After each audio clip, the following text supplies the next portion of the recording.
السلام علیکم ورحمۃ اللہ وبرکاتہ۔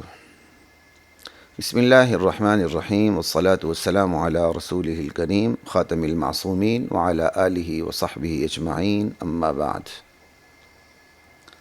1447 ہجری کی رمضان نشریات کے ساتھ خلیق الرحمن آپ سے مخاطب ہیں۔ ہمارے 3 سپاروں کا ایک عبوری مطالعہ تفسیر مکمل ہو چکی ہے۔ 4تھے سپارے کی طرف ہم گامزن ہیں اور سورہ آل عمران جاری ہے۔ 4تھا سپارے کی ابتدا ہے، رکوع نمبر آل عمران کا 10 ہے اور آیات 92 سے 101 تک۔ اس کا خلاصہ سن لیجئے۔ لن تنالوا البر حتى تنفقوا مما تحبون۔ اللہ پاک ارشاد فرماتے ہیں، تم ہرگز نیکی کے کمال تک نہیں پہنچ سکتے، نیکی حاصل نہیں کر سکتے۔ کمال، نیکی کا جو کمال ایک پیک لیول ہے، جب تک کہ تم اپنی پسندیدہ چیز اللہ کے راستے میں خرچ نہ کرو۔ اللہ کا عطا کردہ جو کچھ ہے وہ رزق ہے، چاہے وہ ریاست ہے، سیاست ہے، وجاہت ہے، قیادت ہے، مال ہے، دولت ہے، اولاد ہے، عزت ہے، افتخار ہے، طاقت ہے، قوت ہے، جو کچھ ہے وہ رزق ہے۔ اور محبوب ترین رزق کو اللہ کے راستے میں خرچ کرنے سے نیکی کا کمال حاصل ہوتا ہے۔ آیت یہ بتاتی ہے۔ یہ آیت کا ایک مفہوم ہو گیا، اور اس مفہوم پر بھی ہمارا عمل نہیں ہے۔ ہم اللہ کے راستے میں ہمیشہ ردی چیز دیتے ہیں۔ عموماً ہمارے ہاں رمضان میں زکوٰۃ کا موسم آتا ہے، حالانکہ زکوٰۃ کوئی رمضان کے ساتھ مخصوص تو نہیں ہے۔ جس کا جب سال پورا ہوتا ہے اس کو اس وقت ہی زکوٰۃ دینی چاہیے۔ چونکہ لوگ ہمارے ہاں زیادہ تر رمضان میں زکوٰۃ نکالتے ہیں، شاید انہیں غریب ہی سارے رمضان میں نظر آتے ہیں۔ خیر، یہ ایک الگ موضوع ہے۔ لیکن رمضان میں بھی آپ دیکھیں، جو لوگ زکوٰۃ نکالتے ہیں، خصوصاً یہ دکاندار حضرات، تاجر حضرات، وہ چیز جو فیشن نہیں رہتی، پرانی ہو چکی ہوتی ہے، زکوٰۃ پہ وہ نکال رہے ہوتے ہیں، ردی مال نکال رہے ہوتے ہیں۔ میں ہر ایک کی بات نہیں کر رہا، بہت بڑی تعداد زکوٰۃ میں ناقابل فروخت چیزیں نکالتے ہیں، جو بک نہیں رہی ہوتی ہیں، جو گھٹیا ہوتی ہے، اسے زکوٰۃ میں نکالتے ہیں۔ اب اس کی قیمتیں کیا لگاتے ہیں اللہ جانے، وہ اور ان کا اللہ کا مسئلہ ہے۔ ٹھیک ہے، اللہ کے راستے میں دینا اور گھٹیا چیز دینا۔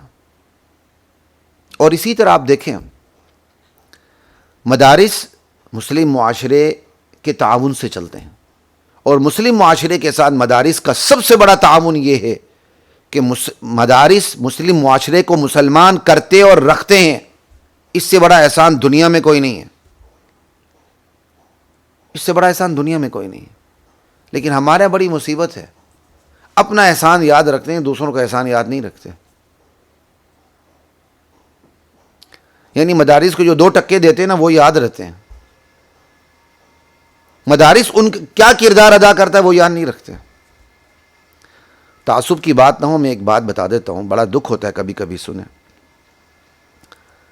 یہ جو لاہور میں، پنجاب میں کچھ لوگ ہوتے ہیں نا، جو متعصب ترین ہوتے ہیں، یعنی ان کے اندر جو پنجابی پٹھان کا تعصب ہوتا ہے۔ تعصب صرف پٹھانوں میں نہیں، میں آپ کو بتاؤں، ہر ایک میں تعصب اپنے اپنے مقام پہ بھرے پڑے ہیں سارے لوگ۔ جو جتنا دین سے دور ہوگا اس کے اندر بہرحال تعصب آئے گا، چاہے وہ پنجابی ہو، پٹھان ہو، بلوچی ہو، گلگتی ہو، کشمیری ہو، عربی ہو، اجمی ہو، کوئی بھی ہو۔ دین جتنا کم ہوگا، وہ سپیس جو ہے نا، وہ تعصب مکمل کر دیتی ہے، مکمل کر دیتا ہے اس سپیس کو، وہ خالی نہیں رہتا۔ ایک عام سننے میں آتا ہے، یہ دیکھو جی، ہم وسیع الظرف ہیں، یہاں پنجاب میں، لاہور میں، یہ پٹھان بھی ہیں، فلاں بھی ہیں، یہ بھی ہیں، وہ بھی ہیں۔ پھر خصوصی طور پر علماء کو فوکس کرتے ہیں، یہ دیکھیں جی۔ اب ہمارے بعض علماء سادگی میں کہہ دیتے ہیں، بھائی ہمارے حالات پہلے ٹھیک نہیں تھے، ہم سائیکل پر آئے تھے، آج اللہ تعالیٰ نے گاڑی دی تو یہاں ہے۔ لیکن اس کا یہ مطلب تو نہیں کہ تم نے ان کے جیب میں ڈالا، ان کی اپنی کوئی محنت نہیں ہے۔ میرے قریب ترین عزیز ہے، میری والدہ کی وفات پہ تشریف لائے، نون لیگ سے ان کا تعلق ہے، تو ان کے ساتھ پنجاب کے بھی نون لیگ کے میڈیا کے ایک صاحب ان کے ساتھ تھے گھر پہ. تو انہوں نے مجھ سے جب گھر میں میں انہیں سی آف کرنے لگا تو انہوں نے مجھ سے کہا یہاں آپ کو کوئی پرابلم تو نہیں ہوتی؟ کیسی پرابلم جی؟ یہاں پنجاب میں یعنی کوئی تعصب کرے پنجابی پٹھان یہ وہ. میں کہا نہیں ہوتی. اور کیوں ہوگی؟ کیوں ہوگی؟ کوئی ہم سے زیادہ لاہوری ہے؟ خیر میں نے یہ تو نہیں کہا 50 سال ہمیں یہاں ہو گئے, تم شکرگڑھ سے آ کے 5 سال میں لاہوری بنو گے, اور ہم اپنے بل بوتے پر اپنا کھا کے بلکہ کھلا کے دین بیان کریں, اور تم ہم سے زیادہ حقدار بنو گے یہاں. خیر یہ ایک الگ ڈیبیٹ ہے, ہم کر سکتے ہیں, کوئی ہمارے لیے مسئلہ نہیں ہے. تو میں اس کی نبض تو سمجھ گیا. میں کہا نہیں کیوں مسئلہ بنے گا, کچھ بھی نہیں. تو پھر اس نے رخ بدل دیا بات کا, ہم وہاں جاتے ہیں تو ہمارے لیے مسائل پیدا ہوتے ہیں یہ وہ. اس کے بھی بڑے جوابات ہیں. آپ سارے حقوق پنجاب کے اندر رکھ لیں, سب کچھ پنجاب کے اندر رکھ لیں, اور پھر چاروں صبح مجبور ہو کے وہ پنجاب میں ہی آنے پہ مجبور ہوں, تو پھر بہرحال آپ کا کوئی کمال نہیں بنتا. یہ ایک الگ موضوع ہے, میں تفصیل پہ لینا چاہتا ہوں, لیکن ایک بات ضرور بتانا چاہتا ہوں جو میں نے انہیں جواب دیا. میں نے کہا آپ ایک بات یہ بھی یاد رکھیں نا کہ یہاں آپ لوگوں کو مسلمان کس نے کیا؟ یہی باہر کی جو پٹھان ہیں, افغان ہیں, جتنے بھی باہر کے پنجاب سے باہر کے یہ لوگ آئے جنہوں نے آپ کو دین سکھا کے آپ کو مسلمان کیا, آپ کے آبا و اجداد کو مسلمان کیا. تو کہنے کی بات ہے آپ کو یہ تو یاد رہتا ہے کہ ہمارا سلوک بہت اچھا ہے, آپ کو یہ یاد نہیں رہتا کہ آپ کے آبا و اجداد کو مسلمان کس نے کیا؟ لائے نا آپ اپنی اولاد کو عالم دین بنائیں. میرے ہمسایوں میں سے ایک خاتون تھی, ہمارے گھر پہ آئے تو وہ ان سے میری بحث ہو گئی. جی ہم ہی لوگ ہیں, ہم لوگوں نے آپ کو یہاں جگہ دیا. بھئی آپ ہوتے کون یہاں جگہ دینے والے؟ آپ کی ملکیت ہے یہ جگہ؟ تو میں نے انہیں روکا. میں کہا یہ جتنے بھی مزارات, وہ مزارات پہ جانے والے لوگ تھے, میں نے کہا آپ جن مزارات پہ جاتے ہیں, ہمارے گھر کے سامنے بہت بڑا مزار تھا, آپ یہاں جاتے ہیں یہ وہ, آپ کو پتہ یہ مزارات والے کہاں کے تھے؟ یہ سب افغانی تھے, یہ سب افغانستان کے تھے. جو آپ منہ بر بر کے راج آپ افغانیوں کو گالی دیتے ہو نا, انہی افغانیوں کے آبا و اجداد نے آپ کو مسلمان کیا ہے. آپ ہندو تھے, آپ سکھ تھے, آپ تو گائے کا پیشاب پیتے تھے, ان لوگوں نے آپ پر آ کے محنت کر کے آپ کو مسلمان کیا ہے. آپ بھول گئے؟ آج آپ ان کو ٹھڈے مارتے ہو. لا الہ الا اللہ. خیر بات کہاں سے کہاں چلی گئی. بات یہی ہے خواتین و حضرات کہ نیکی میں ہمیشہ اوپر رہنا چاہیے. نیکی کرو پھر احسان ڈالو, یہ بھی غلط ہے. اور نیکی میں کمال پہ رہنا چاہیے. اپنی محبوب ترین چیز خرچ کرنی چاہیے اللہ کے راستے میں. ایک تو اس آیت کا یہ مفہوم ہو گیا. دوسرا مفہوم اس کا یہ ہے جو خود میرے سامنے پہلی مرتبہ آیا ہے, لن تنالوا البر حتى تنفقوا مما تحبون. بندہ بدنی عبادات اللہ کے لیے بجا لاتا ہے نا, جسمانی عبادات کا, تم جسمانی جو عبادات ہیں, بدنی عبادات ہیں, نماز وغیرہ, حج, تم ان کے کمال تک نہیں پہنچ سکتے جب تک تم مال بھی خرچ نہ کرو اللہ کے راستے میں, محبوب ترین مال. یعنی بندہ صرف حاجی نمازی بن کے بیٹھے اور سمجھے کہ میں حقوق پورے کر رہا ہوں, اللہ نے اس کے اوپر مالی ذمہ داری بھی ڈالی ہیں اس کی حیثیت کے مطابق. ہاں کچھ چیزیں لازم کر دی ہیں, زکوٰۃ ہو گئے, فطرانے ہو گئے, قربانی ہو گئی, عشر ہو گیا. کچھ چیزیں اللہ نے ضمیر پہ رکھ دی ہیں, اور ضمیر پہ رکھنے کے بعد اللہ کہتے ہیں تم کمال تک نہیں پہنچ سکتے, محض تم بدنی اور جسمانی عبادات بجا لاؤ اور مالی عبادات کے تقاضوں کو بھول جاؤ. اگر تم نے نیکی کے کمال تک پہنچنا ہے, جہاں حاجی نمازی بنتے ہو وہاں تم منفقین میں سے بھی بنو, انفاق کرنے والے بنو. جب تک تم مال خرچ نہیں کرتے ہو حاجی نمازی ہونے کے ساتھ, اس وقت تک تم نیکی کے کمال تک نہیں پہنچ سکتے. یہ ہے جی اس آیت کا ایک اور مفہوم. لا الہ الا اللہ واللہ اکبر. آیت کا یہ مفہوم اگرچہ میرے اوریجنل سورس میں نہیں دیکھا, لیکن جس سورس میں دیکھا ہے بہرحال وہ معتبر ہے, ٹھیک ہے, سیکنڈری سورس ہے. تحقیق کا تقاضا یہی ہوتا ہے کہ بندہ سیدھے اوریجنل سورس پہ جا کے دیکھے. رمضان کا موقع ہے, یہ موقع نہیں اس ٹائم. تو لن تنالوا البر حتى تنفقوا مما تحبون وما تنفقوا من شيء فإن الله به عليم. باقی تم جو بھی دو, تم ردی چیز بھی دے دو گے نا, حلال ہے, طیب ہے, دے دو گے تو اللہ جانتا ہے, اس کے مطابق اللہ تعالیٰ تمہارے ساتھ سلوک کریں گے, تمہیں ثواب ضرور دیں گے. اللہ بڑا رحیم ہے اور رحمان ہے. تم کمزور چیز بھی دے دو اللہ کے راستے میں اپنی کنجوسی اور اپنی بخیلی کی وجہ سے، بہرحال پھر بھی اللہ تمہیں اس کا اجر دیں گے. لیکن کمال یہ ہے محبوب ترین چیز کو اللہ کے راستے میں خرچ کرو. وما تنفقوا من شيء فإن الله به عليم. ایک تو اس رکوع کے اندر یہ بات ہو گئی، رکوع نمبر 10 آیات 92 تا 101، بات جاری ہے سورہ آل عمران. اب اس میں دوسری بات جو اس رکوع کے اندر ہے کہ وقت کے مشرکین یہود نبی علیہ السلام پہ اعتراض کرتے تھے کہ یہ اپنے آپ کو، یہ محمد صلی اللہ علیہ وسلم اپنے آپ کو ملت ابراہیمی کا متبع بناتا ہے کہ میں ملت ابراہیمی کی پیروی کرتا ہوں. ٹھیک، تو ملت ابراہیمی میں اونٹ کا گوشت حرام تھا اور یہ اونٹ کا گوشت کھاتا ہے، دودھ بھی پیتے ہیں مسلمان، تو پھر یہ ملت ابراہیمی کے پیروکار تو نہیں ہوا. اس کا جواب ہے کل طعام کان حلا لبنی اسرائیل، تمہاری بات غلط ہے. ملت ابراہیمی پہ اونٹ کا گوشت حرام تھا، حلال تھا. بنی اسرائیل پہ یہ ساری چیزیں حلال تھی کھانے والی. البتہ اسرائیل نے یعنی یعقوب علیہ السلام نے طبیبوں کے مشورے سے اونٹ کا گوشت اپنے حرام قرار دیا تھا کہ میں نہیں کھاؤں گا. انہیں کیا کہتے، وہ بیمار تھے، مفسرین کہتے ہیں انہیں عرق النساء کا مرض لاحق تھا، تو طبیبوں کے مشورے سے انہوں نے اونٹ کا گوشت اور دودھ پینا چھوڑ دیا تھا، اونٹ کا گوشت کھانا چھوڑ دیا تھا. یا یہ بھی لکھا گیا کہ بطور نظر کہ اللہ تعالیٰ میں یہ بیماری ٹھیک کر دے تو میں اللہ کے راستے میں اپنی مرغوب ترین غذا اونٹ کا گوشت، اونٹ کا دودھ چھوڑ دوں گا. اور اس شریعت میں بطور نظر کوئی حلال چیز کو حرام کرنا ٹھیک تھا. اس کی ہلکی سی جھلک ملتی ہے، جیسے نبی علیہ السلام نے شہد نہ پینے کی قسم کھا رہی تھی کہ میں آئندہ شہد نہیں پیوں گا. ٹھیک ہے، تو لم تحرم ما احل اللہ لک، اللہ تعالیٰ نے صاف کہہ دیا جو اللہ تعالیٰ نے آپ پر حلال کر دیا آپ حرام کیوں کر دیتے ہیں. بہرحال اس شریعت میں بطور نظر حلال چیز کو اپنے اوپر حرام ٹھہرانا غلط ہے، اس شریعت میں ٹھیک تھا. تو یہاں جواب ملا ملت ابراہیم میں اونٹ حلال تھا، کوئی حرام نہیں تھا. یعقوب علیہ السلام نے یا اپنے مرض کی وجہ سے یا مرض میں شفا پانے کے لیے بطور نظر اونٹ کا گوشت کھانا چھوڑ دیا تھا، اپنے اوپر حرام قرار دیا تھا. یہ اس شریعت میں ٹھیک تھا، یہ اس کا جواب ہے. تو ملت ابراہیمی میں تمام کھانے کی طیب چیزیں حلال تھیں. کل طعام کان حلا لبنی اسرائیل، بنی اسرائیل کے لیے. اللہ اکبر.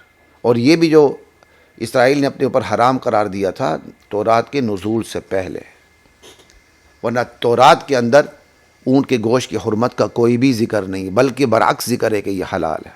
لاؤ اگر تم اپنے دعوے میں سچے ہو کہ اونٹ کا گوشت حرام تھا، لاؤ تورات میں ہمیں دکھاؤ، ہم تمہیں برعکس دکھا دیں گے کہ اس کے اندر حلال تھا. اس کی اتنی ہی تفسیر کافی ہے، بہت سی تفاسیر اس کے حوالے سے اور بھی کئی پہلو ہیں، لیکن اتنا ہی کافی ہے رمضان نشریات میں. اللہ اکبر. یہ چونکہ ملت نبی علیہ السلام پہ اعتراض تھا، آپ کی رسالت پہ اعتراض تھا کہ یہ اپنے آپ کو ملت ابراہیمی کا پیروکار کہتا ہے اور پھر بھی اونٹ کا گوشت کھاتا ہے، یہ اس کا جواب ہو گیا. اب ایک اور اعتراض کہ بھائی یہ محمد اپنے آپ کو ملت ابراہیمی کا پیروکار کہتا ہے صلی اللہ علیہ وسلم، اور جب کہ اس نے بیت اللہ کی طرف رخ کیا ہوا، تو ملت ابراہیمی میں تو بیت المقدس کی طرف رخ ہوتا تھا، اور بیت المقدس جو ہے وہ پہلی عبادت گاہ ہے. بیت اللہ چھوڑا ہوا ہے انبیاء کا اور اپنے آپ کو ملت ابراہیم کا پیروکار سمجھتا ہے. اس کا جواب بھی اس رکوع کے اندر ہے آیت نمبر 96 میں کہ پہلا گھر جو لوگوں کے لیے اللہ تعالیٰ نے بنایا وہ مکے میں بنایا، بیت اللہ. یہ آدم علیہ السلام نے بنایا تھا، اور انہی کی نشانیوں پر، کیونکہ وہ تباہ ہو گیا تھا، ختم ہو گیا تھا، ابراہیم علیہ السلام نے اس کی بنیادیں اٹھائی تھیں، اور جس پتھر پر بیٹھ کے بنیادیں اٹھائی تھیں وہ آج بھی موجود ہے، اور اس کا قرآن کریم میں ذکر بھی ہے. فیہ آیات بینات مقام ابراہیم، یہاں مقام ابراہیم بھی ہے. اس پتھر پر نبی چڑھ کر ابراہیم علیہ السلام دیواریں چنتے تھے بیت اللہ کی. تو یہ تمہاری بات غلط ہے کہ بیت المقدس سب سے افضل ہے اور ابراہیم علیہ السلام کا قبلہ بیت المقدس ہے. ابراہیم علیہ السلام کا قبلہ بیت المقدس نہیں، بیت اللہ تھا پہلا، اور پھر سب سے پہلا گھر ہی بیت اللہ تھا. بیت اللہ اور بیت المقدس کے درمیان 40 سال کا فاصلہ ہے صحیح بخاری میں، یعنی 40 سال کا فرق ہے. 40 سال پہلے بیت اللہ بنا تھا، 40 سال بعد بیت المقدس بنا. لا الہ الا اللہ. تو ان کے رسالت پر دوسرے شبے کا بھی جواب ہو گیا، قرآن کریم نے دے دیا. ان کا شبہ یہ تھا کہ یہ محمد صلی اللہ علیہ وسلم اپنے آپ کو ملت ابراہیمی کا متبع سمجھتا ہے، پیروکار سمجھتا ہے، جبکہ ان کے قبلے بیت المقدس کی طرف رخ نہ کر کے نیا قبلہ کعبۃ اللہ کی طرف رخ کر دی. یہ نبی کیسے ہو سکتا ہے؟ کہا نہیں، تمہاری بات غلط ہے، ابراہیم کا قبلہ ہی بیت اللہ تھا. وہ تو اب اللہ کی مرضی، بعد میں اللہ بیت المقدس کو بیت اللہ کو تبدیل بھی کر دے. فَأَيْنَمَا تُوَلُّوا فَثَمَّ وَجْهُ اللَّهِ. تم جس طرف رخ کرو اللہ ہی اللہ ہے. اللہ کی مرضی مشرق کی طرف حکم دے رخ کرنے کا، اللہ کی مرضی مغرب کی طرف حکم دے رخ کرنے کا. بلکہ بیت اللہ کے اندر آج بھی آپ سب طرف رخ کر سکتے ہیں. یہ آپ کو پتہ ہونا چاہیے، بہت سے ساتھیوں کو پتہ نہیں ہے. بیت اللہ کی جو 4 دیواری ہے، جو وہ گھر بنا ہوا ہے، آپ اس کے اندر داخل ہو جائیں تو آپ چاروں طرف رخ کر کے نماز پڑھ سکتے ہیں بیت اللہ کے اندر. الحمدللہ میں نے پڑھی ہیں، شاید چاروں طرف پڑھی. میں نے 6 رکعت پڑھی تھی، 2 4 6، پھر 3 کی طرف رخ کیا ہوگا. 1997 میں عالمی تفسیر مقابلے پہ اللہ تعالیٰ نے مجھے پاکستان کی نمائندگی کا اعزاز بخشا تھا. میں گیا تھا، ہم شاہی مہمان تھے، ہمیں بیت اللہ لے جایا گیا تھا. اس مالک کا کرم ہے. تو بیت اللہ کے اندر میں نے مختلف رخ کر کے نماز پڑھی تھی، ادھر کبھی ادھر، کبھی ادھر، کبھی ادھر. الحمدللہ. تو خود بیت اللہ کے اندر تو جس طرح مرضی رخ کریں اجازت ہے. فَأَيْنَمَا تُوَلُّوا فَثَمَّ وَجْهُ اللَّهِ. اصل بات ہے اللہ کے حکم کی اطاعت. یہ بات یاد رکھیں، اصل بات اللہ کے حکم کی اطاعت ہے. جیسے ہم رمضان میں دیکھیں، کہا سحری دیر سے کرو، لیکن جیسے ہی سحری کا وقت ختم ہو جائے چھوڑ دو. اور اب سارا دن نہیں کھانا، لیکن جیسے ہی افطاری کا وقت آ جائے اب کھانے میں دیر کرنا مکروہ ہے، فوراً افطار کرو. تو یہ کیا ہو گیا؟ اصل بات ہے اللہ کی اطاعت. سمجھ آئی؟ یہ بات یاد رکھیں. آج بہت سی دینی تحریکی جماعتیں، خصوصاً اخوانی مزاج جماعتیں، انہوں نے فوکس کس کو کر لیا؟ امریکہ کی مخالفت، اسرائیل کی مخالفت. بھائی آپ امریکہ اور اسرائیل کی مخالفت کیوں کرتے ہیں بتائیں؟ اس لیے کرتے ہیں کہ امریکہ اور اسرائیل کی مخالفت اس لیے ہو رہی کہ وہ اللہ اور اس کی رسول کی مخالفت کرتے ہیں. تو مرکز کیا ہوا؟ اللہ اور اس کے رسول کی اطاعت. اب اس کی مخالفت میں جو بھی آئے گا ہم اس کی مخالفت کریں گے. یہ نہیں کہ آپ مرکز بنا لیں امریکہ اور اسرائیل کو، کہ جو امریکہ اور اسرائیل چونکہ اس کی مخالفت ہونی چاہیے، جو اس کی مخالفت کرے گا ہم اس کے ساتھ کھڑے. خدا کی قسم یہ سب سے بڑا دجل، دھوکہ اور فریب ہے. آپ نے مرکز اللہ کی اطاعت کو، پیمانہ اللہ کی اطاعت کو نہیں بنایا. آپ نے پیمانہ بنا لیا امریکہ اور اسرائیل کی مخالفت. جو مخالفت کرے گا وہ دلیر اور بہادر ہے. تو آپ نے اس کا نتیجہ کیا نکالا؟ ایران بظاہر امریکہ اور اسرائیل کی مخالفت کر رہا ہے، آپ ایران کے ساتھ کھڑے ہو گئے. تو بھائی ایران خود دجال ہے جو قرآن اطاعت رسول اور اطاعت الہی کی مخالفت کر رہا ہے. پھر امریکہ اور اسرائیل کی مخالفت معیار نہیں ہے. معیار پیمانہ اللہ اور اس کے رسول کی اطاعت ہے. جو اطاعت پر آئے گا قبول، جو مخالفت پہ کرے گا قبول نہیں. جب معیار اللہ کی اطاعت بنی تو اب جو اللہ کی اطاعت کی مخالفت کرے گا وہ ایک سائڈ پہ ہوں گے. اب اللہ کی اطاعت کی مخالفت میں امریکہ بھی اسی بائیں طرف ہے، اسرائیل بھی اسی بائیں طرف ہے. خدا کی قسم ان سے کہیں زیادہ ایران جیسا دجال ملک بھی اسی طرف ہے. امریکہ اور اسرائیل تو کھلے کافر ہیں، اور ایران یہ چھپا منافق ہے. یہ منافق ہے. ابو بکر صدیق پر کفر کے فتوے لگائے، صحابہ پر کفر کے فتوے لگائے، قرآن کی تحریف کا عقیدہ رکھے، ختم نبوت کا انکار ہو، اور پھر بھی مسلمان کا ہے. تم غائبانہ جنازے پڑھو، انشاءاللہ قیامت کے دن ہم تمہارا گریبان پکڑیں گے. تو پھر یاد رکھے امریکہ اور اسرائیل کی مخالفت معیار نہیں ہے. پیمانہ اللہ کی اطاعت ہے. جو اس کی مخالفت کرے گا وہ ایک طرف ہوگا، جو حمایت کرے گا ایک طرف ہوگا. تو اللہ اور اس کے رسول کی مخالفت میں جہاں امریکہ اور اسرائیل پیش ہے نا، ان سے 2 قدم آگے اسرائیل ہے، ایران ہے. اور آپ نے جناب علی معیار بنا لیا امریکہ اور اسرائیل کی مخالفت، جو ان کے خلاف کھڑے گا ہم ان کے ساتھ کھڑے ہیں. یہ تمہاری عقل ہے؟ لا الہ الا اللہ. چلتے کا نام سکہ. تو خیر اب یہ بات بھی ہو گئی، ان اول بیت وضع للناس للذی ببکۃ مبارکا وہدی للعالمین. تو نبی علیہ السلام کی رسالت پر جو شبہات دو تھے ان کا جواب بھی اس رکوع کے اندر آ گیا. بس اس رکوع میں اتنی ہی بات کرتے ہیں، بلکہ ایک اور بات بھی کرتے ہیں. اب اہل کتاب کو متوجہ کیا گیا ہے. قل یا اہل الکتاب، یہ آیت نمبر 98 ہے. اے اہل کتاب، اللہ کی آیات کا کیوں انکار کرتے ہو؟ نہ تم تورات کی آیات کو مانتے ہو، نہ تم قرآن کی آیات پر پوری طرح ایمان لاتے ہو. جو تم کر رہے ہو اللہ دیکھ رہے ہیں. لا الہ الا اللہ.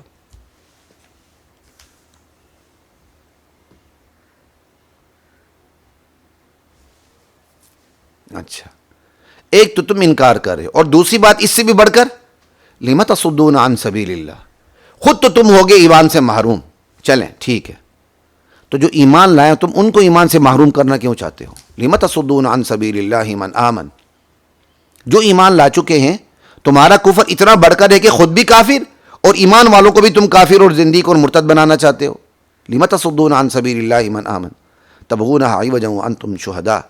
تم اس دین میں کیا کہتے ہیں کجی اور ٹیر کیوں تلاش کرنا چاہتے ہو؟ وجہ کیا ہے؟ تمہاری تمام کاروائیوں سے اللہ واقف ہے، تمہیں اس کی سزا اللہ ضرور دے گا. لا الہ الا اللہ. یہی کام آج بھی کر رہے ہیں، اہل کتاب بھی کرتے ہیں، مسلمانوں کے اندر شکوک و شبہات ڈال کے دین کے بارے میں. یہی کام ایران کے دجال بھی کرتے ہیں. وہی جو ایران کے دجال ہیں، جو کراچی کا میسمی، اس نے کہا تھا ہمیں اصل قرآن دریافت ہو گیا ہے ماشاءاللہ. ٹھیک ہے، برٹش لائبریری کا تصدیق شدہ، برٹش کونسل یا لائبریری کا. اب ہم امت کے سامنے اصل قرآن پیش کریں گے. وہ لعنت تیرے اوپر، انشاءاللہ تمہارے خلاف ہم میدان میں آ کے کام کریں گے. یہ بات ہو گئی جی رکوع نمبر 10 کی سورہ آل عمران کی. اب چلتے ہیں سورہ آل عمران کا رکوع نمبر 11 ہیں اور آیات 102 سے 109 تک. یا ایھا الذین آمنوا اتقوا اللہ حق تقاتہ ولا تموتن الا وانتم مسلمون. ایمان والو، اللہ سے ڈرو جس طرح اس سے ڈرنے کا حق ہے. یعنی ڈرنا کوئی ایک عارضی کیفیت تمہارے اندر نہیں ہونی چاہیے. اللہ کا جو خوف ہے نا، اللہ کے عذاب کا خوف، اللہ کی نافرمانی کا، اللہ کے احکامات کی نافرمانی کا خوف، یہ تمہارے نفس کی ایک مستقل کیفیت ہونی چاہیے. یاد رکھو، یہ کوئی عارضی کیفیت نہیں ہونی چاہیے.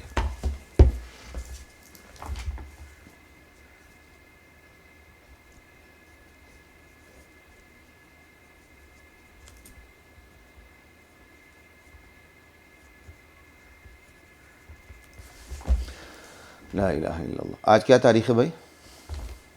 13.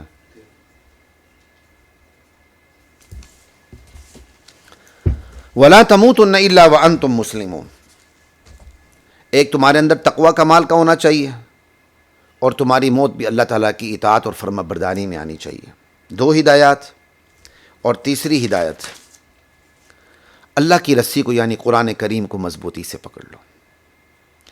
قرآن کریم کو مضبوطی سے پکڑتے ہوئے اب تفریقے میں نہ پڑو، فرقہ فرقہ مت ہو جاؤ. اس کا مطلب جو اپنے عقائد کی، احکام کی، اعمال کی بنیاد قرآن کریم کو بنا لیتا ہے اور قرآن کا فہم وہی لیتا ہے جو صحابہ سے اور نبوت سے چلا آ رہا ہے.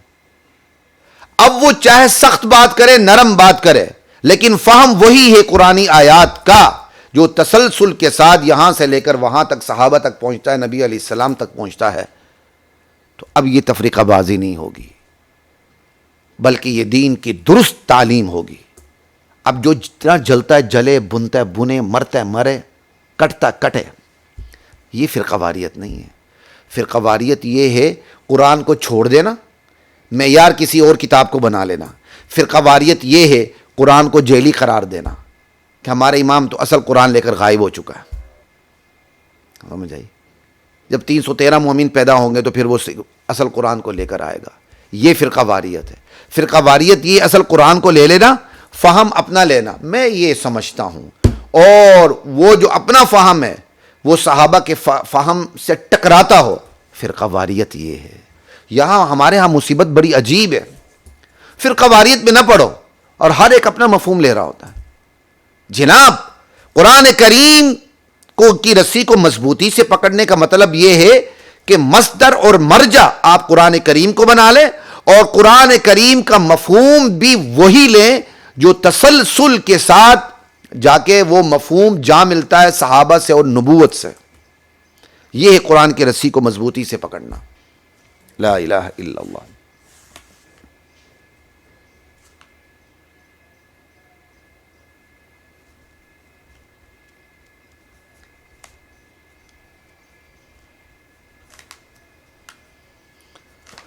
اللہ اکبر.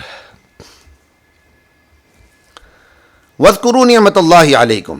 اور تیسری ہدایت، چوتھی ہدایت، پانچویں ہدایت یہ ہے، اللہ تعالیٰ نے جو تمہیں ایمان اور اسلام کی نعمت دی نا، اسے یاد رکھا کرو. بس یہ بہت بڑی نعمت ہے. یہ ایمان اور اسلام ہی کی نعمت ہے جس نے تمہیں بھائی بھائی بنا دیا ہے. اللہ اکبر. اور ساتویں ہدایت، چھٹی ہدایت یہ ہے کہ جب تمہارے اوپر تمہیں یہ نعمت مل گئی ہے اسلام کی، ایمان کی، قرآن کی رسی کو مضبوطی سے پکڑتے ہوئے، تو اب تم لوگوں کو امر بالمعروف نہی عن المنکر یہ دعوت دو، نیکی کا حکم دو، برائیوں سے روکو. تمہارے اندر ایک مستقل جماعت ہونی چاہیے جو یہ کام کرے، جس کے شب و روز یہی کام ہو. یہ ہیں علماء جن کے شب و روز کا کام یہی ہونا چاہیے. ڈاکٹر کیا کرتا ہے؟ ڈاکٹر ایسا تو نہیں کرتا کہ کلینک میں بیٹھنے کے بعد شام کو ہتھوڑا پکڑ کے مستری بن کے کیا کہتے ہیں لوگوں کے دروازے ٹھیک کرے. بلکہ اللہ تعالیٰ نے جو اس پر ذمہ داری ڈالی ہے میڈیکل کی، طب کی، وہ اسی میں سے اپنی زندگی کا خرچہ نکالتا ہے، اور مسلم معاشرہ اس کو خرچہ دینا اپنی ذمہ داری سمجھتا ہے.